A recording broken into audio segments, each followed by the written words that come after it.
Ano ba yung bago dito sa IMG Soldibo Funds at paano tayo magta-top up ng investment natin? So dito sa IMG portal, scroll down natin tapos pupunta tayo dito sa www.soldibogroup.com.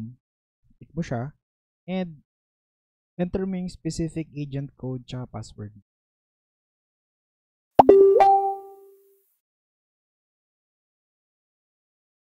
Yan, tapos click yung login button. Tapos dito sa portal, scroll down and then click itong add subscription button. Tapos select yung specific fund. So for this case, strategic yung pipiliin. Tapos investment amount. So pwede ka maglagay dyan, depende sa preference mo. For this case, 2,059. And click natin yung submit button. Yan. Tapos enter yung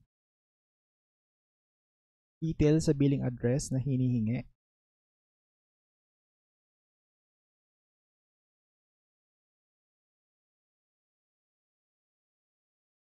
Yan.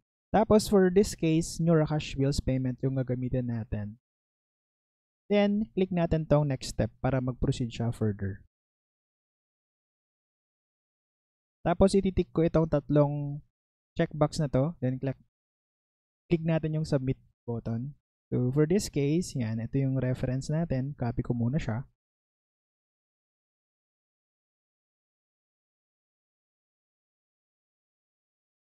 Then, punta na lang tayo sa Neuracash. Tapos, enter natin yung since bills payment to, click natin to, bills payment. Then, tong red sign na to, or red plus. Biller name, International Marketing Group.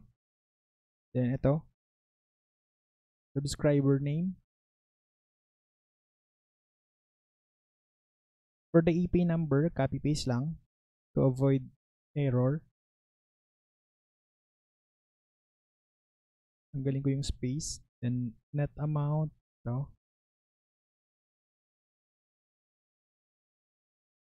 Click send. So, check ko yung OTP.